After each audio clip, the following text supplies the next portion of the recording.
अब हम पढ़ेंगे कुछ विशेष स्थानों की अस्थियों के नाम एवं संख्या। कर्ण की अस्थियां जैसे मेलियस 2, इंकन्स 2, स्टेप्स 2, ऊपरी बाहु की ह्यूमरस 2, अग्रबाहु की रेडियो अल्ना 2, कलाई की कार्लपल्स 16, हथेली की मेटाकार्पल्स 10, अंगुलियों की फैलेंजेस 28, जांग की फीमर की 2, पिंडली की टिबियो फिबुला 4, घुटने की पटेला 2, टखना की टार्सल 14, तलवा की मेटाटार्सल 10। फिर हम आगे पढ़ेंगे अंतरस्रावी तंत्र। अंतरस्रावी तंत्र इसमें दो टाइप की ग्रंथियां होती है, बाह्यस्रावी ग्रंथियां, अंतरस्रावी ग्रंथियां। बाह्यस्रावी ग्रंथियां यह नलिका युक्त होती है। इसमें एंजाइम का स्रावण होता है, जैसे दुग्ध ग्रंथि, श्वेत ग्रंथि, अश्रु ग्रंथि, श्लेष्म ग्रंथि, लार ग्रंथि। अंतरस्रावी ग्रंथि यह नलिका विहीन ग्रंथि होती है। इसमें हार्मोन्स का स्रावण होता है। यह हार्मोन्स रक्त प्लाज्मा के रूप में के द्वारा शरीर के विभिन्न भागों में पहुंचाया जाता है, जैसे कि पीयूष ग्रंथि, आउटू ग्रंथि, थायराइड ग्रंथि जैसे पैराआउटू ग्रंथि, पैराथायराइड ग्रंथि आदि। मुख्य अंतःस्रावी ग्रंथियां तथा उनसे उत्पन्न हार्मोन्स के कार्य प्रभाव। पीयूष ग्रंथि यह कपाल की स्फेनाइड हड्डी में एक गड्ढे में स्थित होती है। इसकी सेल तर्सिका इसको सेल तर्सिका कहते हैं। इसका भार लगभग 0.66 ग्राम होता है। इसे मास्टर ग्रंथि भी कहते हैं। पीयूष ग्रंथि से स्रावित होने वाले हार्मोन HTH हार्मोन, सोमोटोट्रॉपिक हार्मोन्स, यह शरीर की वृद्धि विशेषतया हड्डियों की वृद्धि का नियंत्रण करता है।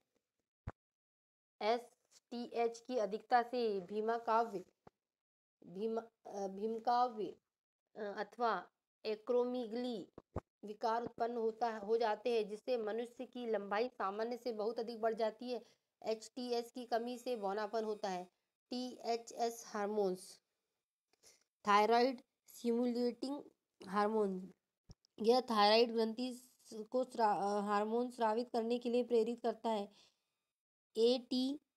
ACTH hormones, एग्रोनोकॉर्टिक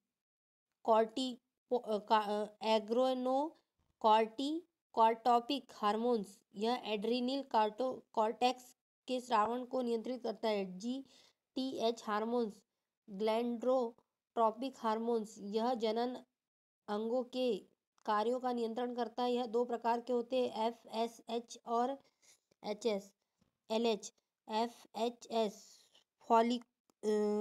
follicle stimulating hormones, यह वृषण की शुक्र जनन नलिकाओं में शुक्राणु जनन में सहायता करता है। यह अंडाशय में फिलिकिल की वृद्धि में मदद करता है।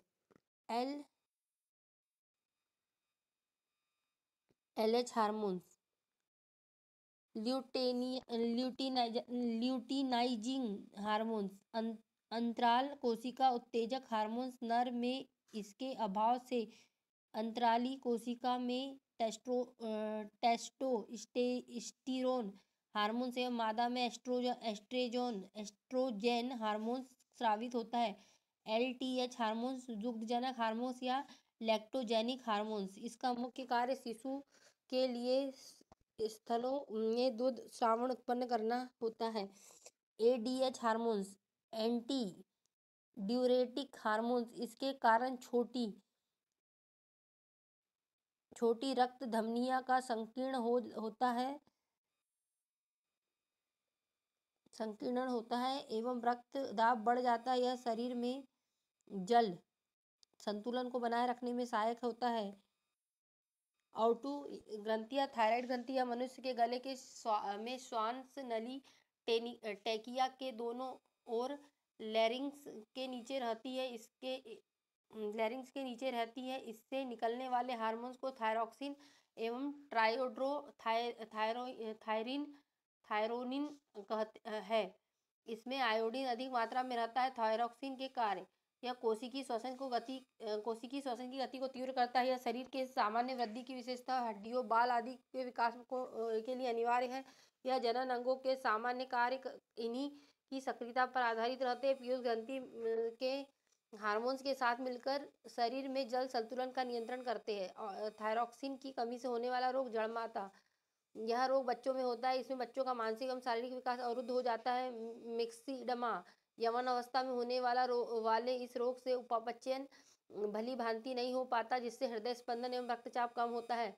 हाइपोथायरॉक्सिडिज्म, यह लंबे समय तक इस हार्मोन्स की कमी के कारण यह रोग होता है। इस रोग के कारण सामान्य जनन कार्य संभव नहीं हो पाता। कभी कभी इस रोग के कारण मनुष्य गूंगा एवं बहरा हो जाता है। घेंगा, भोजन में आयोडीन की कमी से यह रोग उत्पन्न होता है।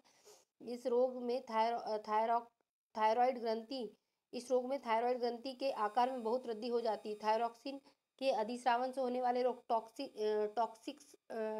टॉक्सिक्स ग्लाइटर टॉक्सिक ग्लाइटर, इसमें हृदय गति तीव्र हो जाता है, रक्तचाप बढ़ जाता है, श्वसन दर तीव्र हो जाती है। थैलेमिया, इस रोग में आँख फूलकर नेत्र कोटक के बाहर निकल आती है। पराओर्टू ग्रंथि, यह गला में और्टू ग्रंथि थायराइड ग्रंथि के ठीक नीचे पीछे स्थित होती है। इससे दो हार्मोन स्रावित होते हैं, पैराथायरॉयड हार्मोन्स। यह हार्मोन तब स्रावित होता है जब रुधिर में कैल्शियम की कमी हो जाती है। और कैल्सिटोनिन, जब रुधिर में कैल्शियम की मात्रा अधिक होती है तब यह हार्मोन मुक्त होता है। अर्थात पराओर्टू अधिक होती है तब हार्मोन मुक्त होता है। अर्थात पराओर्टू ग्रंथि से निकलने वाला हार्मोन्स रुधिर में कैल्शियम की मात्रा को नियंत्रित करता है।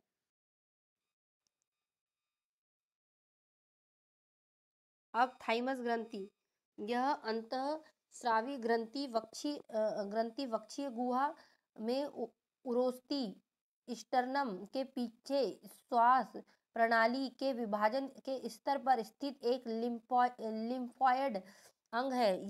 इसमें दो खंड लिम्फोब होते हैं जो संयोजी ऊतक की एक परत से आपस में जुड़े होते हैं। इसमें बाहर की ओर कोर्टेक्स होता है जिसमें अनगिनत संख्या में लिम्फोसाइट्स मौजूद होते हैं तथा अंदर मेडुला होता है। मेड्यूला में लिम्फोसाइट्स की संख्या कुछ कम रहती है एवं कोशिकाओं के गुच्छे जिसमें थाइमिक या हेसल्स कोशिका कहते हैं भी रहते हैं। यह ग्रंथि उम्र के अनुसार अलग अलग आकार की होती है। जब बच्चों की उम्र 2 वर्ष की नहीं हो जाती तब तक यह बढ़ती रहती है और इसके बाद यह सिकुड़ती जाती है। इसलिए वयस्क में यह सिर्फ तंतुमय अवशेष की अवस्था में पाई जाती है। थाइमस ग्रंथि से थाइमोसिन नामक पेप्टाइन हार्मोन्स का स्रावण होता है जो मुख्य रूप से टी कोशिकाओं का निर्माण करता है। यह कोशिकाएं शरीर की रोग प्रतिरोधी क्षमता बनाए रखने में खास भूमिका अदा करती है। यानी थाइमस ग्रंथि प्रतिरक्षा तंत्र के विकास में महत्वपूर्ण भूमिका निभाती है। इस ग्रंथि से स्रावित होने वाले स्राव का प्रभाव जनन इंद्रियों के विकास एवं यौवन के आरंभ पर पड़ता है। हड्डियों के विकास होने तक उनके विकास पर नियंत्रण रखती है। अधिवक्र ग्रंथि एड्रेनल ग्लैंड्स, यह वक्र के ऊपर स्थित होती है। इसका मुख्य कार्य तनाव की स्थिति में हार्मोन्स निकालना है। अधिवक्र ग्रंथि से निकलने वाले हार्मोन्स को लड़ो या उड़ो हार्मोन्स कहा जाता है। इस ग्रंथि के दो भाग होते हैं। बाहरी भाग को कॉर्टेक्स कहते हैं तथा अंदरूनी भाग को मेडुला कहते हैं। कॉर्टेक्स से निकलने वाले हार्मोन्स और कार्य ग्लाइकोकॉर्टिकॉइड्स, ये कार्बोहाइड्रेट, प्रोटीन और वसा उपापचयन को नियंत्रण करते हैं। मिनरलोकॉर्टिकॉइड्स, इसका मुख्य कार्य वक्र नलिका द्वारा लवण के पुनः अवशोषण एवं शरीर में अन्य लवणों की मात्रा का नियंत्रण करना है। लिंग हार्मोन्स, यह बाह्य लिंगों वालों के आने का प्रतिमान एवं यौन आचरण की को नियंत्रित करते हैं। कॉर्टेक्स कॉर्टेक्स जीवन में नितांत आवश्यक है। यदि यह शरीर में बिल्कुल निकाल दिया जाए तो मनुष्य केवल 1 या 2 सप्ताह ही जीवित रह सकेगा। इसमें इसकी विकृति हो जाने से उपापचयी प्रक्रमों में गड़बड़ी उत्पन्न हो जाती है। इससे रोग को एडिसन रोग कहते हैं। मेडुला द्वारा स्रावित हार्मोन्स एपिनेफ्रिन एवं एंड्रिलिन तथा एंड्रिलिन और नॉर एप्रिनेफ्रिन या नॉर एंड्रिलिन दोनों एनिमो अम्ल है। इन्हें सम्मिलित रूप से कैटे कॉलमिनरास कहते हैं। एड्रेनलिन और नॉन एड्रेनलिन किसी भी प्रकार के दबाव या आपातकालीन स्थिति में अधिकता से तेजी से स्रावित होते हैं। इसी कारण इसे आपातकालीन हार्मोन्स या युद्ध हार्मोन्स या फाइटर हार्मोन्स कहते हैं। ये हार्मोन सक्रियता, आंखों की पुतलियों का फैलाव, रोंगटे खड़े होना, पसीना आदि को बढ़ाते हैं। दोनों हार्मोन्स हृदय की धड़कन, हृदय संकुचन की क्षमता और श्वसन दर को बढ़ाते हैं। इसके कारण रक्त में ग्लूकोज का स्तर बढ़ जाता है। लिपिड्स एवं प्रोटीन के विघटन को भी प्रेरित करते हैं।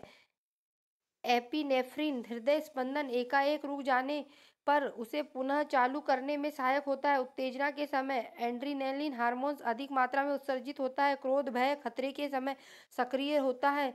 यह हार्मोन्स स्तनधारियों के हृदय स्पंदन में वृद्धि करता है। जनन ग्रंथियां जिसे ग्लैंड्स बोलते हैं। पहला होता है अंडाशय। इसमें निम्न हार्मोन्स का स्रावन होता है। एस्ट्रोजन यह अंडवाहिनी के परिवर्तन को पूर्ण करता है। यह स्त्री यौन अभिलक्षणों के विकास के लिए उत्तरदायी है। प्रोजेस्टेरोन यह एस्ट्रोजन से सहयोग कर स्तन वृद्धि को करने में सहायता करता है। रिलैक्सिन गर्भावस्था में यह अंडाशय, गर्भाशय व अपरा में उपस्थित रहता है। यह हार्मोन्स प्यूबिक सिम्फाइसिस का मुकाबला करता है, को मुलायम करता है और यह गर्भाशय ग्रीवा को चौड़ा करता है ताकि बच्चा आसानी से पैदा हो सके। वृषण इसके निकलने वाले हार्मोन्स को टेस्टोस्टेरोन कहते हैं। यह पुरुषोचित लैंगिक लक्षणों के परिवर्धन को एवं यौन आचरण को प्रेरित करता है। प्रजनन तंत्र मानव एक लिंगी प्राणी है, अर्थात नर एवं मादा लिंग अलग अलग जीवों में पाए जाते हैं। जो जीव केवल शुक्राणु उत्पन्न करते हैं उसे नर, जो जीव केवल अंडाणु उत्पन्न करते हैं उसे मादा कहते हैं।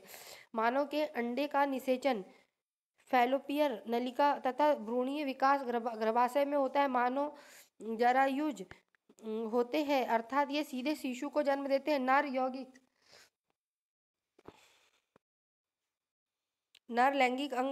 के लैंगिक अंग वृषण एवं वृषणकोश, अधिवृषण, वाहिका, शुक्राशय, मूत्राशय, मूत्रमार्ग, शीशन और प्रोस्टेट। वृषण इसकी कोशिका द्वारा नर युग्मन अर्थात शुक्राणुओं का निर्माण होता है। सर्टोली कोशिकाएं पुरुषों में शुक्राणु उत्पादन के लिए आवश्यक कोशिकाओं में से एक है। सर्टेनी कोशिका शशक, मेंढक, स्तनधारी एवं कॉकरोच के वृषण में पाई जाती है। शुक्राणु उत्पादन के लिए आवश्यक ताप शरीर के ताप से कम होता है, इसलिए वृषण उदर गुहा के बाहर वृषण कोश में स्थित होता है। शुक्राणु की लंबाई 5 माइक्रोन होती है। यह 3 भागों में विभाजित होता है, सिर, ग्रीवा और पुच्छ। शुक्रजनन नलिकाओं के बीच अंतराली कोशिका के समूह में पाए जाते हैं जो नर जनन हार्मोन्स टेस्टोस्टेरोन का स्रावन करती है। यह हार्मोन्स गौण लैंगिक लक्षणों के विकास और नियंत्रण में सहायक होता है। अधिवृषण यह शुक्राणुओं का संग्रह स्थान है। अधिवृषण में शुक्राणुओं का परिपक्वन होता है। शुक्राणु सही सक्रियता प्राप्त करते हैं। शुक्रवाहिका यह अधिवृषण को शुक्राशय से जोड़ती है और शुक्राणुओं को आगे की ओर बढ़ाने का कार्य करती है। शुक्राशय यह प्रोस्टेट ग्रंथियों के ऊपर स्थित है। दोनों ओर से शुक्राशय मिलकर खगोलीय वाहिनी का निर्माण करते हैं। प्रोस्टेट यह मूत्र मार्ग से मूत्राशय तक संबंध रहता है। इसका आकार गोल सुपारी जैसा होता है। शीशन यह पुरुषों में संभोग करने वाला अंग है। के माध्यम से शुक्राणु मादा के प्रजनन तंत्र में पहुंचते हैं। मादा लैंगिक अंग, अंडाशय, अंडवाहिनियां और गर्भाशय और योनि। अंडाशय, प्रत्येक मादा में एक चौड़ा अंडाशय होता है। यह पेरिटोनियम झिल्ली द्वारा उदर से सटा रहता है। अंडाशय का बाह्य स्तर एपिथीलियम का बना होता है, जिसे जनन एपिथीलियम कहते हैं। अंडाशय का आंतरिक भाग तंतुओं एवं संयोजी ऊतक का बना होता है, जिसे स्ट्रोमा कहते हैं। अंडाशय का मुख्य कार्य अंडाणु पैदा करना है। अंडाशय से दो हार्मोन्स आस्ट्रोजन और प्रोजेस्टेरोन का स्रावण होता है, जो ऋतुस्रावण को नियंत्रित करते हैं। अंडवाहिनी, इसकी संख्या 2 होती है। यह पतली कुंडलित पेशीय नली है जो गर्भाशय और अंडाशय को जोड़ती है। यह अपनी कासाभिका क्रियाओं द्वारा अंडाणुओं को गर्भाशय तक पहुंचाती है तथा निषेचन के लिए स्थान प्रदान करती है। गर्भाशय, यह 7.5 सेंटीमीटर लंबी, 5 सेंटीमीटर चौड़ी तथा इसकी दीवार 2.5 सेंटीमीटर मोटी होती है। इसका वजन लगभग 3.5 ग्राम का हो तथा आकृति नाशपाती के आकार के जैसी होती है। इसका कार्य मासिक चक्र को सुचारू रूप से चलाने और हार्मोन्स के संतुलन को बनाए रखना है। यह निषेचन के बाद बने भ्रूण को आश्रय प्रदान करता है और पोषण एवं सुरक्षा प्रदान करता है।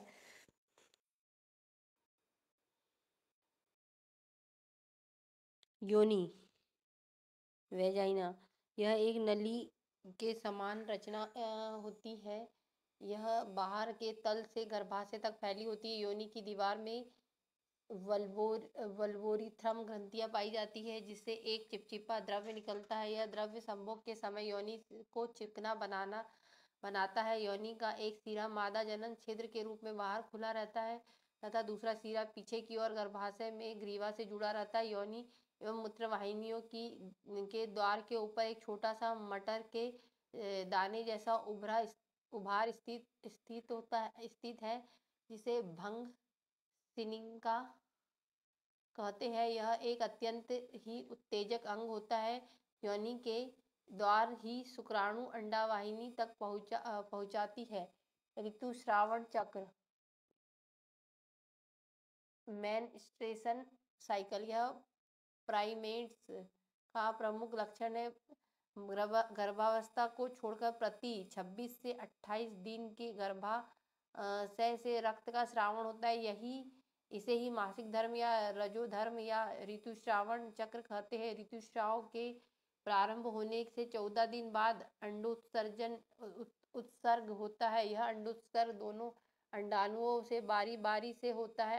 अंडोत्सर्ग से के कुछ समय बाद अंडाणु अंडवाहिनी में पहुंच जाता है और 15वें से 19वें दिन तक इसमें रहता है। इसी बीच संभोग करने पर स्त्रियों के गर्भवती होने की संभावना रहती है। मानव प्रजनन की क्रियाविधि, मानव के प्रजनन तीन अवस्थाएं होती है: युग्मक जनन, निषेचन और भ्रूणीय विकास। युग्मक जनन, वृषण एवं अंडाशयों में युग्मों के निर्माण की प्रक्रिया में युग्मक जनन कहते हैं। युग्मकों का निर्माण वृषण एवं अंडाणु के जनन की कोशिकाओं के अर्धसूत्री विभाजन द्वारा होता है। वृषण में शुक्राणुओं का निर्माण शुक्रजनन एवं अंडाणुओं का अंडाशय में निर्माण अंडजनन कहलाता है। इन दोनों का निर्माण एपिथीलियम की कोशिका में विभाजन से होता है। खाने वाले गर्भ निरोधक गोलियां अंड को मोचक का निरोधन करती है।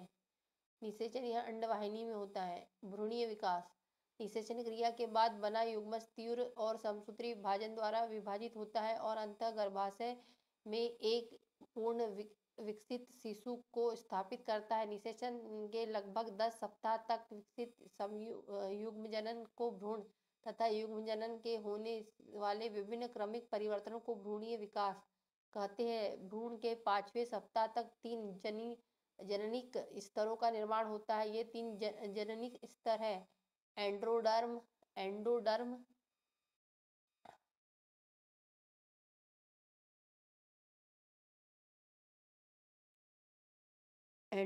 दूसरा है मीसोडर्म, तीसरा है एक्टोडर्म।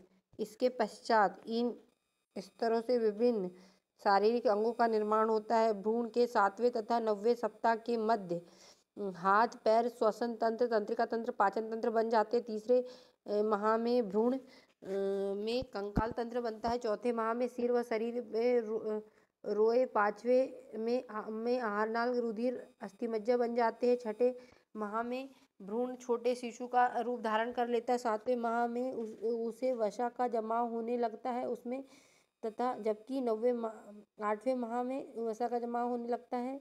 9वें माह में वह जन्म के लिए तैयार हो जाता है। भ्रूण का पोषण जरायु एमनियान या अपरा द्वारा होता है।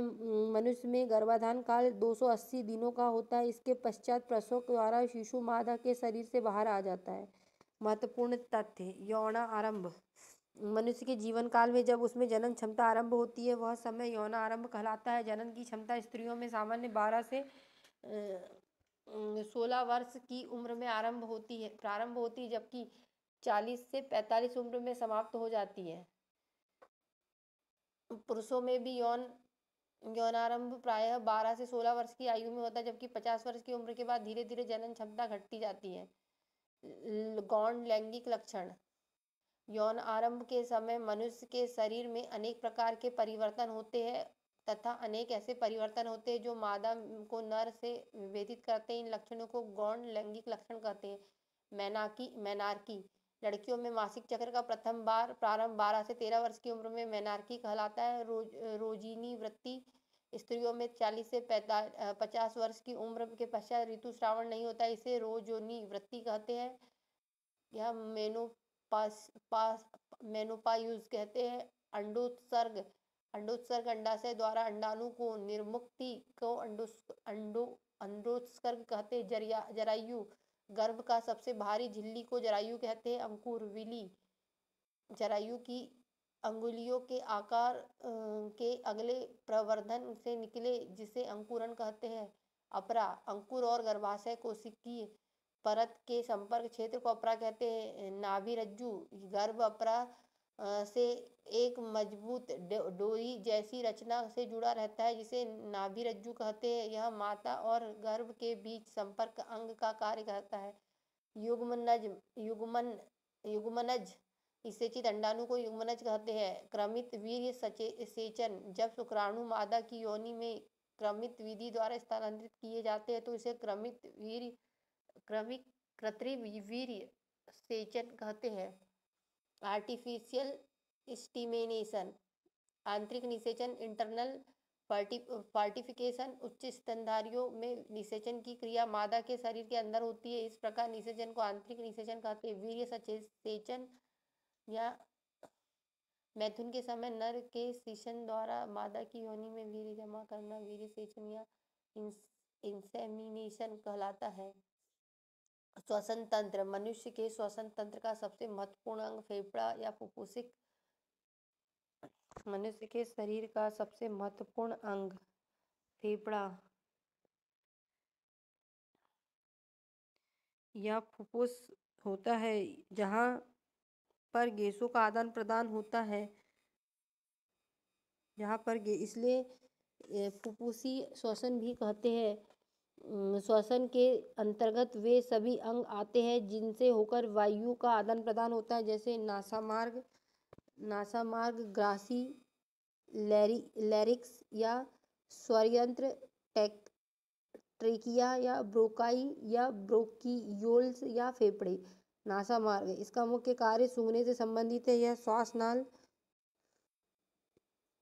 यह श्वास नाल के द्वार का भी कार्य करता है। इसके भीतर की गुहा म्यूकस कला में स्तरित होती है। यह स्तर लगभग 1.5 लीटर म्यूकस प्रतिदिन स्रावित करता है। यह स्तर धूल के कण, जीवाणु एवं अन्य सूक्ष्म जीव को शरीर के अंदर प्रवेश करने से रोकती है। यह शरीर में प्रवेश करने वाली वायु को नम तथा शरीर के ताप को बराबर बनाए रखती है। ग्रासनी: यह नासा गुहा के ठीक पीछे स्थित होती है। लैरिंक्स या स्वर यंत्र: श्वसन मार्ग का वह भाग जो ग्रासनी को टोकिया से जोड़ता है लैरिंक्स या स्वर यंत्र कहलाता है। इसका मुख्य कार्य ध्वनि उत्पादन करना है। लैरिंक्स प्रवेश द्वार पर एक पतली समान कपाट होता है, पत्ती समान कपाट होता है जिसे इम्फिलॉटिस कहते हैं। जब कुछ भी निगलना होता है तो ग्लाटिक्स द्वार बंद कर देते हैं, जिससे भोजन श्वास नली में प्रवेश नहीं कर पाता। ट्रैकिया यह वक्ष गुहा में प्रवेश करती है। ट्रैकिया के दोनों प्रमुख शाखाओं को में प्राथमिक ब्रोंकियोल कहते हैं। दायां ब्रोंकियोल 3 शाखाओं में बंटकर दाईं ओर के फेफड़ों में प्रवेश करती है। बायां ब्रोंकियोल केवल 2 शाखाओं में बंटकर बायां फेफड़े में प्रवेश करता है। फेफड़ा लंग्स वक्ष गुहा में एक जोड़ी फेफड़े होते हैं। इसका रंग लाल होता है। इसकी रचना स्पंज के समान होती है। दायां फेफड़ा बाएं फेफड़े की तुलना में बड़ा होता है। प्रत्येक फेफड़ा एक झिल्ली से द्वारा घिरा होता है जिसे प्लूरल मेम्ब्रेन कहते हैं। फेफड़े में रुधिर कोशिकाओं का जाल बिछा रहता है। यहाँ पर O2 रुधिर में चली जाती है तथा CO2 बाहर आ जाती है। श्वसन की प्रक्रिया को 4 भागों में बांटा गया है। बाह्य श्वसन, गैसों का परिवहन, आंतरिक श्वसन और कोशिकीय श्वसन। बाह्य श्वसन निम्न 2 पदों में विभक्त होता है। श्वासोच्छ्वास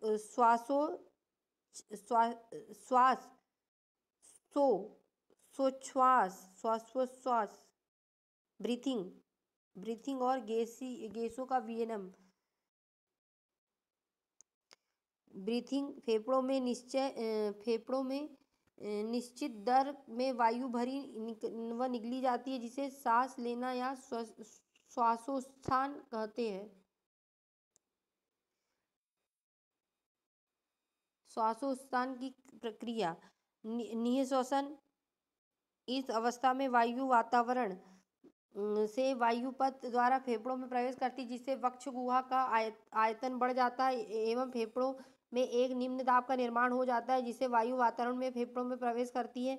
यह हवा तब तक प्रवेश करती रहती है जब तक कि वायु का दाब शरीर के भीतर बाहर के बराबर न हो जाए।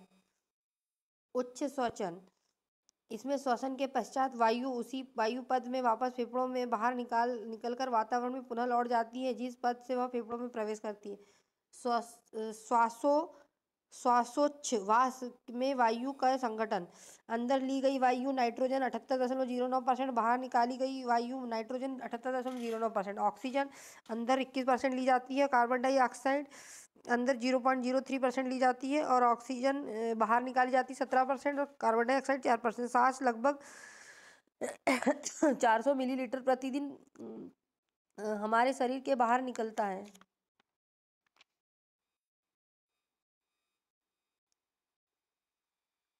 गैसों का विनियमन फेफड़ों के अंदर होता रहता है। यह गैसीय विनियमन खुली अवस्था में विसरण प्रवणता के आधार पर साधारण विसरण के द्वारा होता है। फेफड़ों में ऑक्सीजन तथा कार्बन डाइऑक्साइड गैसों का विनियमन उसके दाबों के अंतर के कारण होता है। इन दोनों गैसों को विसरण की दिशा एक दूसरे के विपरीत होती है। गैसों का परिवहन गैसों का CO2 एवं कार्बन डाइऑक्साइड O2 एवं ऑक्सीजन एवं CO2 कार्बन डाइऑक्साइड फेफड़ों के से शरीर की कोशिका तक पहुंचना एवं पुनः फेफड़ों में वापस आने की क्रिया को गैसों का परिवहन कहते हैं। ऑक्सीजन का परिवहन रुधिर में पाए जाने वाले लाल वर्णक हीमोग्लोबिन के द्वारा होता है। कार्बन डाइऑक्साइड का परिवहन कोशिकाओं से फेफड़ों तक हीमोग्लोबिन के द्वारा केवल 10 से 20% तक ही हो पाता है। कार्बन डाइऑक्साइड का परिवहन रक्त परिसंचरण के द्वारा अन्य प्रकार से भी होता है, जैसे प्लाज्मा में घुलकर कार्बन डाइऑक्साइड CO2 प्लाज्मा में घुलकर कार्बनिक अम्ल बनाती है। इस रूप में 7% कार्बन डाइऑक्साइड का परिवहन होता है। बाइकार्बोनेट्स के रूप में CO2 का लगभग 70% भाग परिवहन होता है। वह रुधिर के पोटेशियम एवं सोडियम के साथ मिलकर पोटेशियम बाइकार्बोनेट एवं सोडियम बाइकार्बोनेट का निर्माण करता है।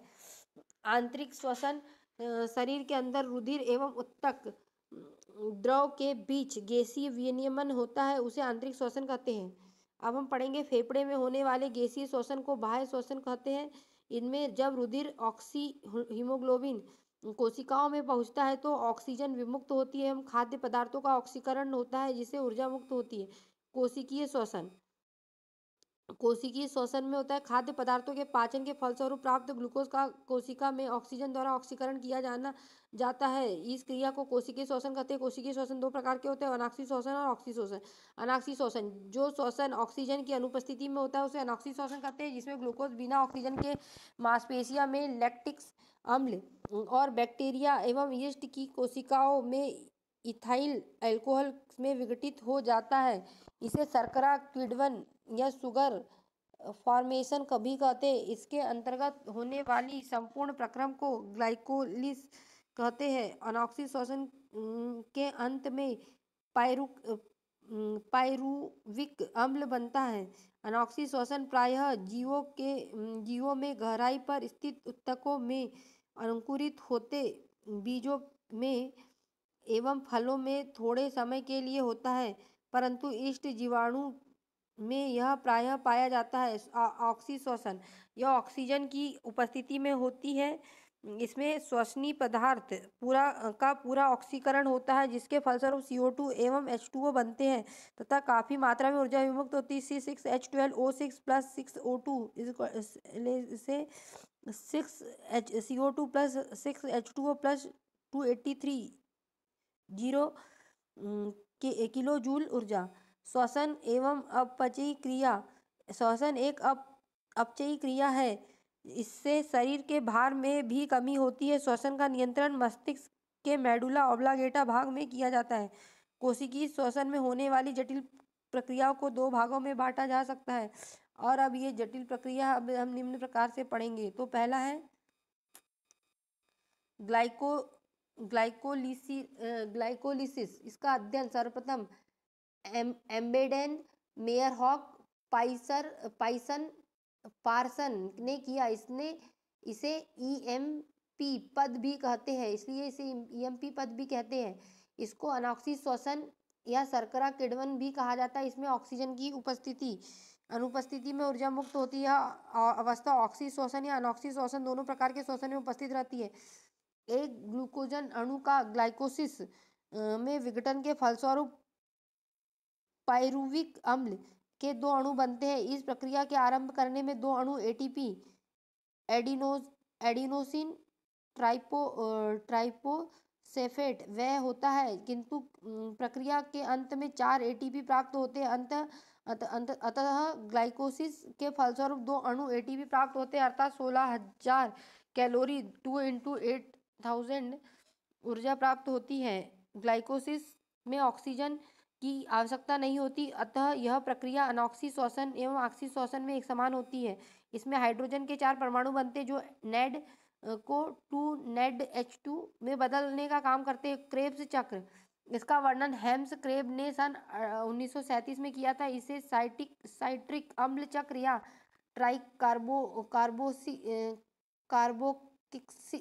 कार्बोक्सिलिक अम्ल भी कहते हैं। यह माइटोकॉन्ड्रिया के अंदर विशेष एंजाइम में उपस्थिति में ही संपन्न होता है। ADP में दो अणु ATP के दो अणु बनते हैं। इस चक्र में हाइड्रोजन के दो परमाणु 5 बार मुक्त होते हैं। पूरे चक्र में दो अणु पायरुविक अम्ल के होते हैं, अतः कुल 6 अणु कार्बन डाइऑक्साइड के बनते हैं। हमारे तंत्र में अधिकतम ATP अणुओं का निर्माण क्रेब्स चक्र में के दौरान होता है। ऊर्जा का उत्पादन, प्रोडक्शन ऑफ एनर्जी, पायरुविक अम्ल के अणु में ऑक्सीकरण से ATP का एक अणु 5 अणु NADH के व एक अणु FADH2 का बनता है। NADH के एक अणु से 3 अणु ATP के व FADH2 के एक अणु से ATP के 2 अणु प्राप्त होते हैं। इस प्रकार पायरुविक अम्ल के एक अणु से 1 + 3 × 5 + 2 × 1 = 18 अणु ATP के बनते हैं। ग्लूकोज के एक अणु के 2 पायरुविक अम्ल के अणु बनते हैं, जिससे 36 अणु ATP से प्राप्त होते हैं। ग्लाइकोलिसिस के दौरान भी 2 ATP अणुओं का लाभ होता है, अतः ग्लाइकोजन के एक अणु के श्वसन में कुल 2 इंटू 36 = 38 ATP अणु प्राप्त होते हैं। श्वसनीय पदार्थ कार्बोहाइड्रेट, वसा, प्रोटीन प्रमुख श्वसनीय पदार्थ हैं। इसमें सबसे पहले कार्बोहाइड्रेट का श्वसन होता है, इसके बाद वसा का। सबसे पहले कार्बोहाइड्रेट का श्वसन होता है, इसके बाद वसा का श्वसन होता है। कार्बोहाइड्रेट और वसा का भंडारण समाप्त होने के बाद प्रोटीन का श्वसन होता है। ठीक, अब इसके बाद हम नेक्स्ट टॉपिक पोषक पदार्थ नेक्स्ट वीडियो में पढ़ेंगे। Thank you.